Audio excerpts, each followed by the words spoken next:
तकरीबन 5242 ईसा पूर्व भगवान कृष्ण इस धरती पर आए। उन्होंने जन्म लिया। इस रफ्तार भरी दुनिया में सब छूट जाते हैं, सब बह जाते हैं, लेकिन जो रहता है, जो कभी बहता नहीं, वह है सनातन सत्य। सत्य हमेशा रह जाता है।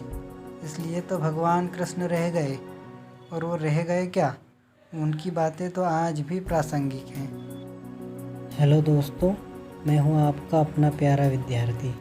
मैं सीखने के साथ साथ सिखाता भी हूं कि इस दुनिया से हमें क्या सीखना चाहिए, इस दुनिया को हमें क्या सिखाना चाहिए। ये सब हम सीखेंगे आपके अपने नॉलेजेबल चैनल ज्ञान गंगा पर। तो चलिए शुरू करते हैं आज का वीडियो। भगवान कृष्ण से हम क्या सीख सकते हैं? उन्होंने कहा था कि पहले संवाद फिर पूर्ण समाधान। मतलब कि पहले प्रार्थना करो, उसके बाद ही प्रहार करो। ये कहानी तो हम सब ने सुनी है कि भगवान श्री कृष्ण के बुआ के बेटे थे कौन? शिशुपाल।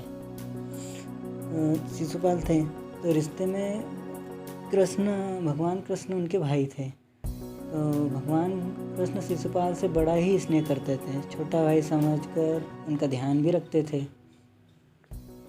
लेकिन भविष्यवाणी हुई थी कि एक दिन भगवान कृष्ण के हाथों ही शिशुपाल का वध होगा। तो ये भविष्यवाणी सुनकर भगवान कृष्ण की बुआ, जो शिशुपाल की माँ है, वो बहुत ही चिंतित हो गई। तो भगवान कृष्ण ने उनकी बुआ को वचन दिया कि वह शिशुपाल की 100 गलतियाँ माफ़ कर देंगे, उसके बाद ही उसका वध करेंगे या फिर उसको दंड देंगे।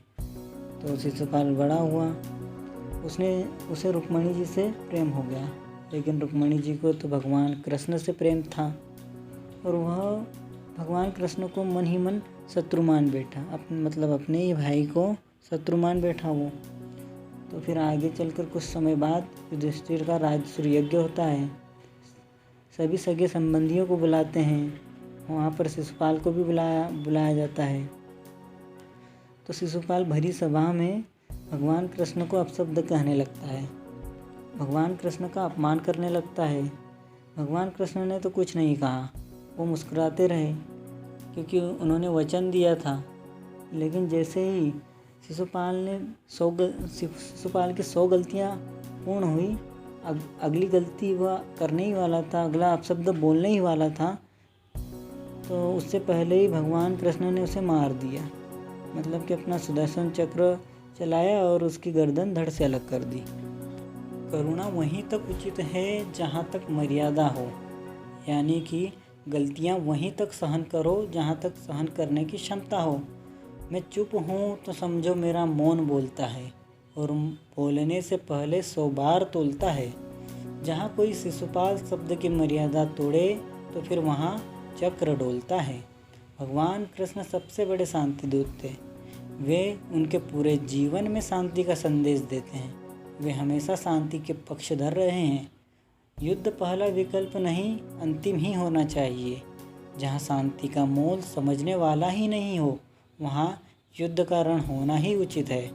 इसलिए युद्ध से डरो नहीं, जो न्यायोचित है, न्यायपूर्वक है, उसके लिए लड़ो। युद्ध से हमेशा सर्वनाश ही हुआ है। इतिहास के पन्नों को पलट कर देख लो, कितना सर्वनाश हुआ है। इंसान और ईश्वर में यही तो फ़र्क है। इंसान अपने लोभ के लिए जो उचित है उसे ही न्यायोचित समझकर उसे करने लगता है। लेकिन ईश्वर की महिमा ही अलग है। ईश्वर तो शांति स्वरूप ही होते हैं। भगवान कृष्ण को देख लो, जिन्होंने युद्ध से पहले, आक्रामकता से पहले शांति सौहार्द का संदेश दिया। ये प्रस्ताव दिया कि युद्ध मत करो, पहले संवाद करो। वो कहते हैं ना, पहले बात फिर लात। मतलब कि पहले बातचीत करो, फिर ना बने तो लात चलाओ। तो दोस्तों, इस बात को मैं यहीं पूरी करता हूँ और भगवान श्री कृष्ण के विचारों को अपने जीवन में लाने का प्रयास करता हूँ। जय हिंद, जय भारत, जय भारती।